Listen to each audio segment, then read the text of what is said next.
A paz de Deus, seja muito bem-vindo ao canal Girassóis da Fé, o seu canal de compartilhamento bíblico diário.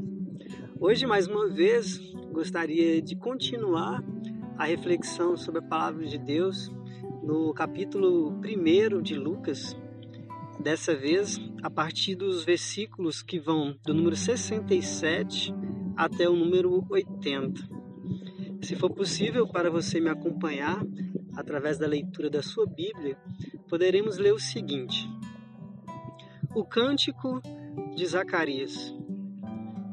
E Zacarias, seu pai, foi cheio do Espírito Santo e profetizou, dizendo: Bendito o Senhor, Deus de Israel, porque visitou e remiu o seu povo, e nos levantou uma salvação poderosa na casa de Davi, seu servo, como falou pela boca dos seus santos profetas desde o princípio do mundo, para nos livrar dos nossos inimigos e das mãos de todos os que nos aborrecem, e para manifestar misericórdia a nossos pais, e para lembrar-se do seu santo concerto e do juramento que jurou a Abraão, nosso pai, de conceder-nos que, libertado das mãos de nossos inimigos, o servíssemos sem temor, em santidade e justiça perante ele, todos os dias da nossa vida.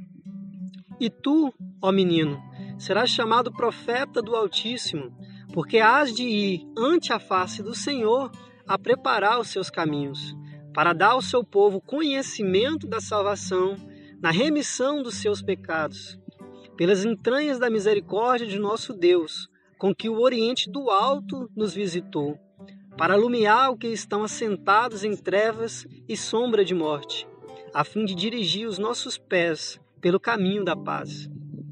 E o menino crescia e se robustecia em espírito, e esteve nos desertos até o dia em que havia de mostrar-se a Israel.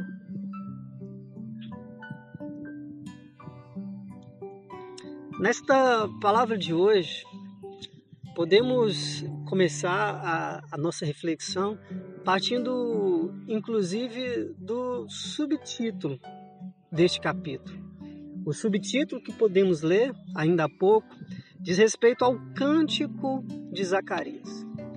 E a exemplo do que aconteceu com o cântico de Maria, quando ela rende graças a Deus por tamanha bênção e misericórdia que o próprio Deus a deu, podemos ver que o mesmo acontece com Zacarias. Ele se coloca diante do Senhor em agradecimento por todas as bênçãos e promessas que Deus colocou sobre ele e a sua família, mas também sobre a humanidade inteira, sobre o povo de Israel. Mas o que me chama a atenção, tanto no cântico de Maria quanto no cântico de Zacarias, é que um cântico, a partir do momento em que nós o entoamos sobre a direção do Espírito Santo e com a presença do Espírito Santo, esse cântico então não vira apenas um hino de louvor, mas se transforma em uma profecia de Deus sobre a face da terra. Que coisa linda e maravilhosa é nos colocarmos diante da presença de Deus, cheios do Espírito Santo de Deus, de modo que até o louvor que sai dos nossos lábios é também a pura e santa manifestação de Deus sobre nós, enquanto uma humanidade e um povo eleito pelo Senhor. Cheio do Espírito Santo de Deus, já profetizando a partir dele, Zacarias inicia o seu cântico dizendo que bendito é o Senhor, Deus de Israel, porque visitou e remiu o seu povo. Há uma profecia muito forte, muito profunda nessas primeiras palavras. Há inclusive uma revelação de Deus para todos nós.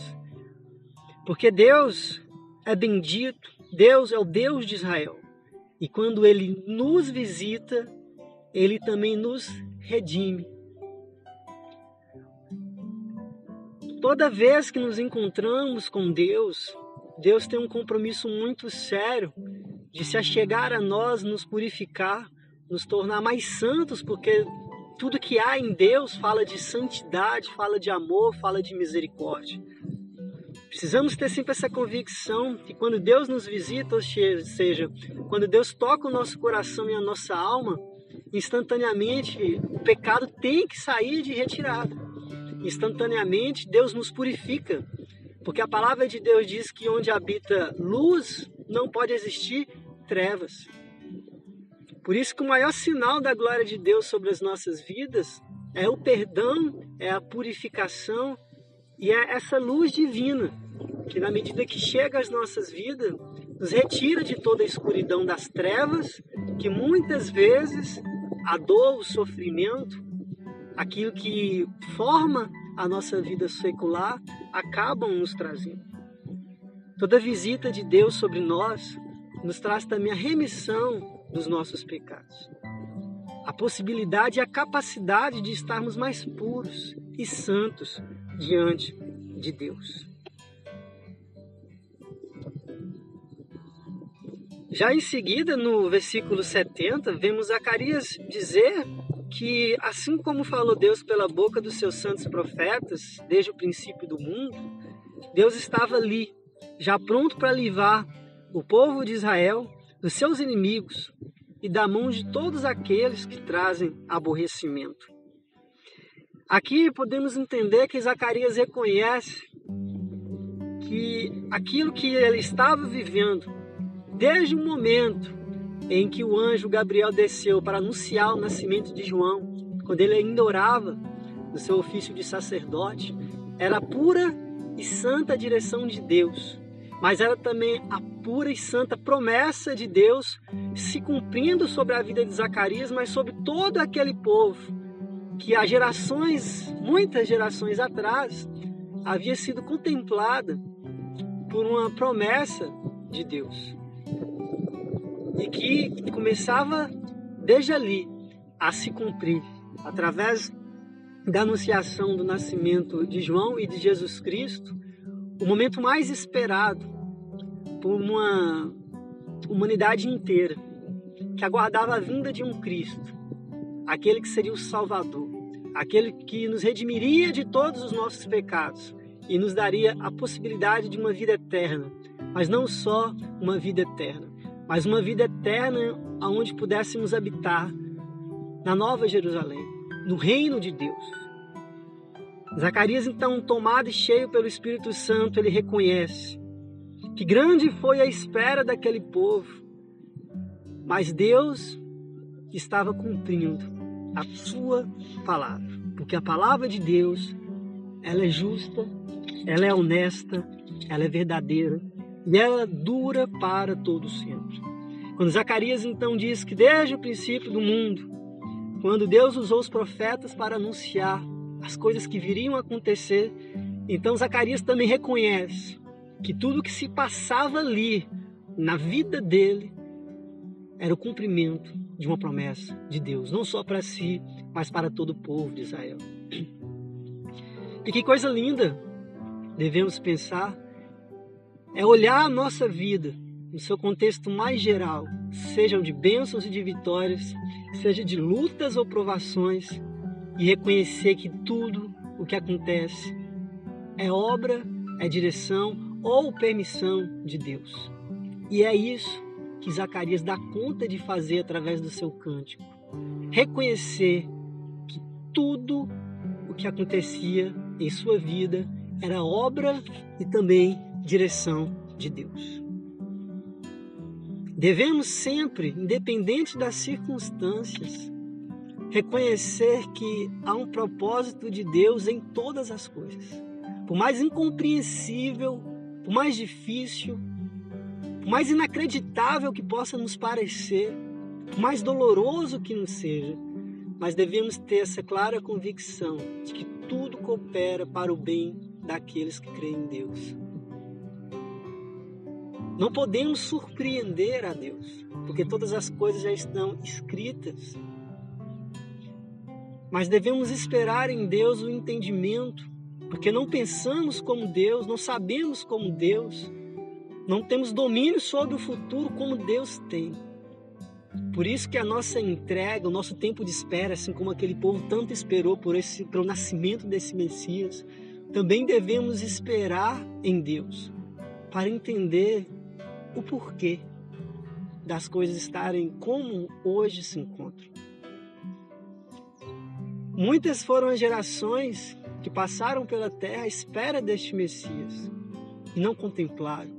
Assim como foi uma geração inteira de pessoas que passaram pelo deserto e não conseguiram contemplar a bênção de Deus, pelas mais diversas razões, que eu não vou, neste primeiro momento, trazer a vocês.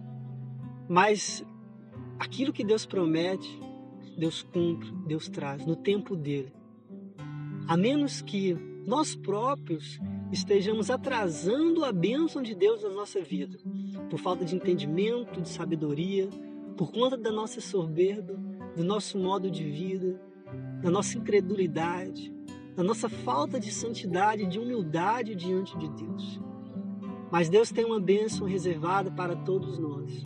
Quando nos colocamos em condição, quando Deus entende que é a hora, o momento certo, Deus então derrama a tua bênção sobre as nossas vidas. No versículo 71, podemos entender que aquilo que Deus disse através dos seus santos profetas, quando Deus derrama uma promessa de salvação, Deus quer nos livrar dos nossos inimigos e das mãos de todos os que nos aborrecem. Não preciso entrar mais detidamente nessa análise, porque ela é muito clara. Deus, ele tem um prazer muito grande de nos dar o livramento. E esse livramento de Deus, pelo menos aqui é o que diz o Espírito Santo através da boca de Zacarias, ele tem alguns objetivos muito claros. O livramento de Deus, ele vem sempre para nos tirar de uma condição de servidão ou de abatimento que os nossos inimigos colocam a nossa alma e o nosso espírito. Deus, então, ele tem muito prazer em nos livrar dos nossos inimigos. Mas Deus também tem muito prazer de nos livrar dos aborrecimentos que a vida nos coloca. E é interessante porque essas palavras, elas não vêm como sinônimos, elas vêm separadas. Deus nos livra dos nossos inimigos, e aqui a gente pode pensar que os nossos inimigos podem ser tanto pessoas quanto situações que passamos no mundo espiritual. Mas Deus também quer nos livrar do aborrecimento. E o aborrecimento fala de condições psicológicas que muitas vezes nos encontramos na vida. Falamos então de 3 situações que Deus quer nos curar, nos libertar. Primeira, de relações de perseguições, de pessoas que muitas vezes por espírito de inveja, pela maldade que há no coração delas, pela falta de vontade, inclusive, de serem abençoadoras ou facilitadoras do nosso caminho na fé, acabam se colocando em condição contrária à nossa própria felicidade. Mas Deus tem e pode fazer muito mais pelas nossas vidas. Vendo o quanto é injusto estarmos sob o jugo dos nossos inimigos, Ele mesmo pode descer dos céus e nos dar esse livramento em relação a pessoas que nos perseguem, que nos impedem de sermos felizes. Essas pessoas muitas vezes se encontram nos nossos trabalhos, na sociedade, dentro das nossas famílias, nas relações de amizade. São pessoas muitas vezes desconhecidas, mas pessoas que, bem possivelmente por algum motivo espiritual, acabam se colocando na nossa história como um empecilho para que estejamos inteiramente felizes na nossa relação com o mundo e com o outro. Mas a palavra de Deus vai dizer que a nossa luta não é contra carne e sangue, mas contra principados e potestades. Mesmo tendo essas pessoas como inimigas, ou elas nos tendo como inimigas delas, devemos amá-las de uma forma muito profunda e gloriosa. Devemos inclusive orar por essas pessoas, porque a nossa luta não é contra o homem, mas contra um cenário espiritual que se apresenta diante de nós para nos esmorecer na nossa fé. Mas os nossos inimigos podem ser os homens e, como eu acabei de dizer, também podem ser situações espirituais. E quando lidamos com isso, quer seja lidando com a carnalidade, quer seja lidando com a espiritualidade, o remédio para enfrentarmos essa situação é a oração e é a fé. Há espíritos, nós sabemos muito bem disso, porque Jesus Cristo ele veio para expulsar os espíritos imundos. Esses espíritos ainda estão sobre a terra, eles ainda atuam sobre a terra. E Deus, inclusive, nos deu autoridade para repreender toda a ação do inimigo contra as nossas vidas. O inimigo da nossa alma já está descrito na palavra e devemos repreendê-lo em nome e pelo sangue de nosso Senhor Jesus Cristo.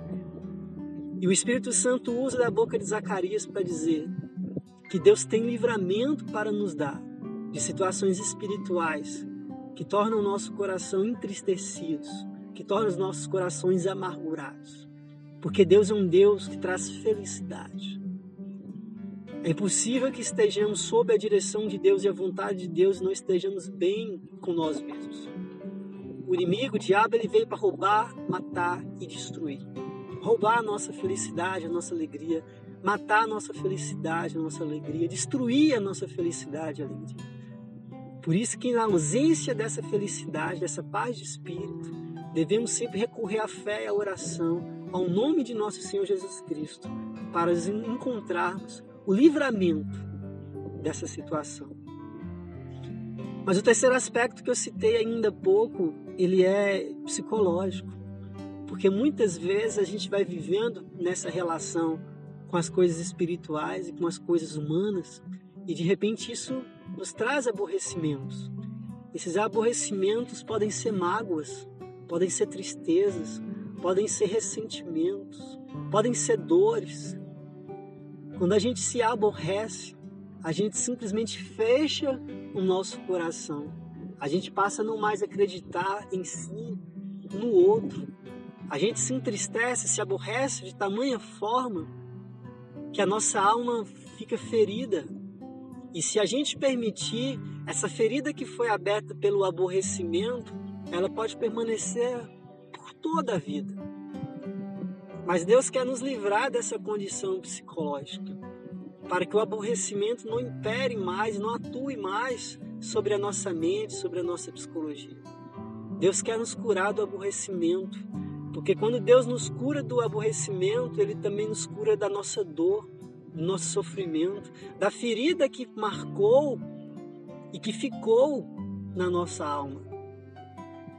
Deus não se orgulha de pessoas aborrecidas, porque pessoas aborrecidas são pessoas ressentidas, que precisam inclusive liberar perdão a si mesmas e aos outros. Deus não nos quer aborrecidos. Deus não nos quer com o coração livre, leve, puro, santo, aberto às coisas espirituais. Outro versículo que me chama muita atenção é porque Deus, quando Ele nos traz essa palavra através do seu servo Zacarias, Ele nos mostra que há uma relação muito forte entre misericórdia e conserto.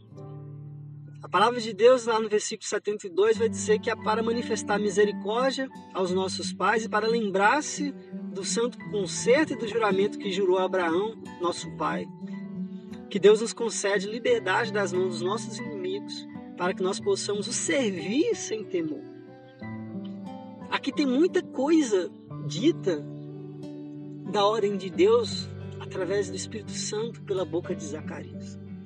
A primeira coisa, eu não quero ser muito longo nessa palavra de hoje, é que toda misericórdia de Deus, ela intenta um conserto sobre as nossas vidas. Deus tem de misericórdia conosco, não é só porque nos ama. É justamente porque Ele nos ama que Ele tem misericórdia para conosco, para que a gente possa se consertar diante dEle, se consertar diante de nós, se consertar diante do mundo, dos homens. Muitas vezes nós não entendemos que nós recebemos a bênção, ou seja, a misericórdia de Deus, porque Deus nos quer melhores, não piores. E a palavra de Deus que vem a partir da leitura desses versos, desses versículos, é muito clara, porque Deus tem misericórdia para o conserto. E na medida que Deus age com misericórdia para conosco, Deus nos permite estar em condições de nos consertarmos diante dele, para que assim nós venhamos a ter liberdade de servi-lo sem temor.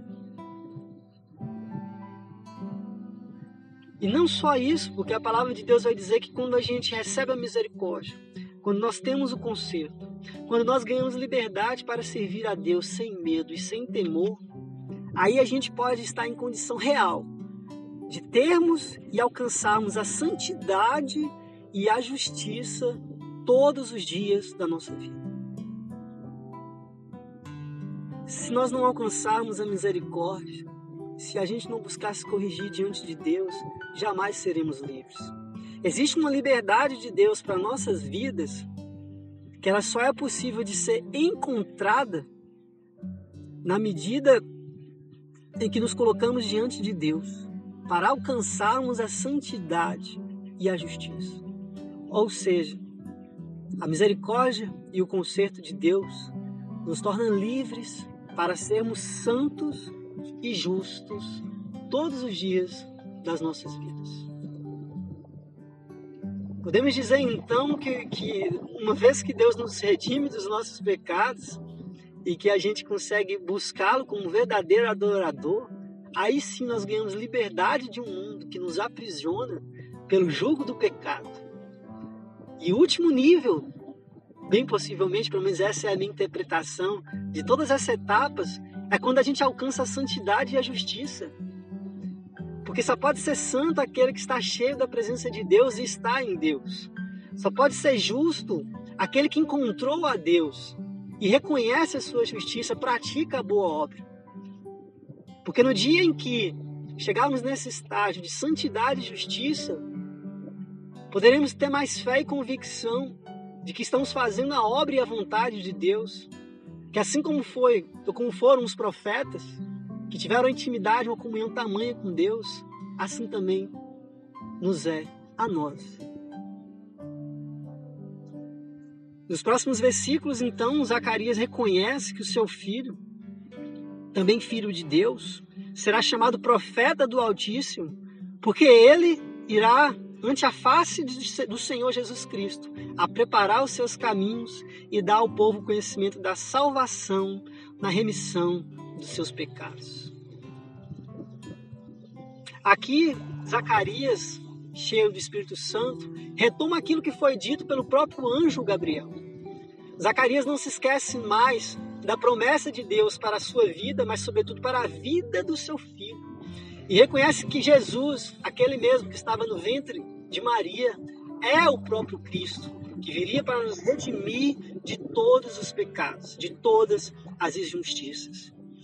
Mas desde ali, Zacarias fala que o conhecimento da salvação tem um interesse muito particular, que é a remissão do pecado.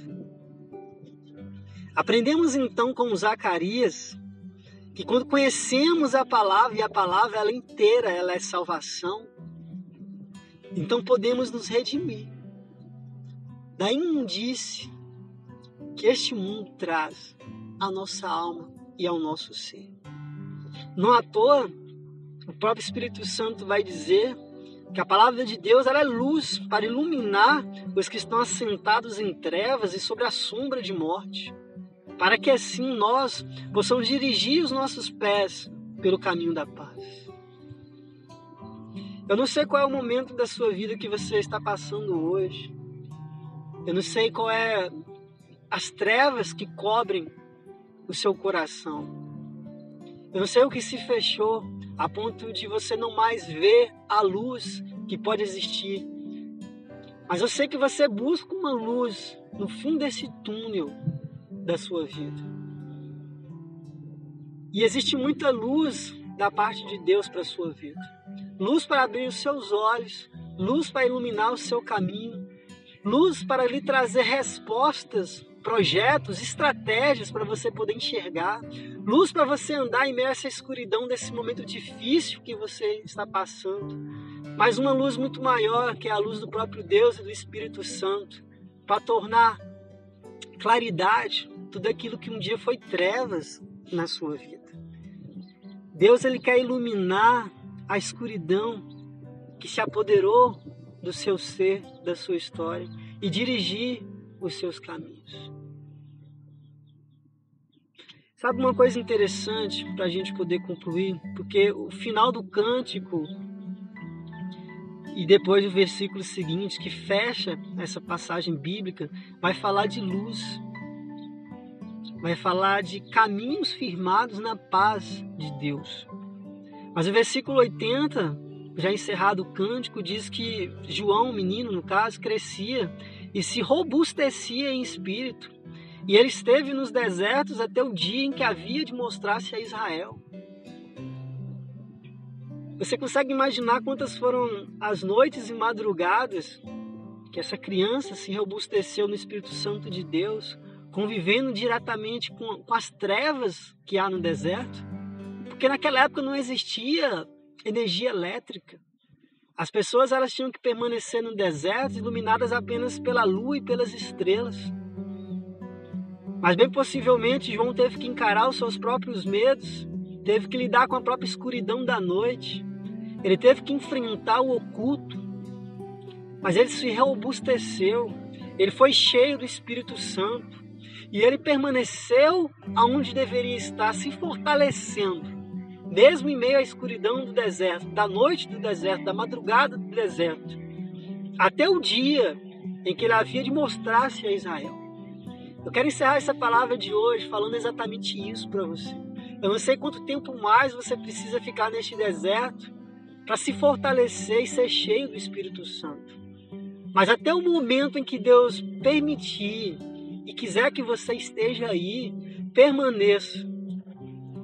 Mas faça valer o fato de você estar no deserto, porque esse deserto quer te ensinar alguma coisa, vai ser um aprendizado muito grande para a sua vida.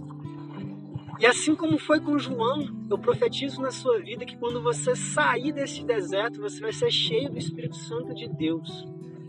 Grandes e maravilhosas coisas vão acontecer na sua vida e a partir da sua vida. Porque se Deus te levantou como levantou a João, para ser luz do mundo, assuma o seu chamado, cumpra a vontade de Deus. Mostre-se a Israel quando chegar o tempo e o momento. E o mais, Deus o fará. Que Deus abençoe a sua vida neste dia de hoje. Que Deus te guarde, te ilumine. Se possível for, siga o canal Girassóis da Fé no YouTube e também no Spotify. Leve essa palavra para todo aquele que Deus tocar o seu coração. Compartilhe essa mensagem com mais pessoas, seja no WhatsApp, no Facebook ou nas redes sociais na qual você frequenta. Seja um abençoador, seja também um evangelizador. Que seu dia possa ser uma bênção, que você possa ser uma bênção diante de Deus neste mundo. Fique com Deus, até uma próxima oportunidade e a paz de Deus.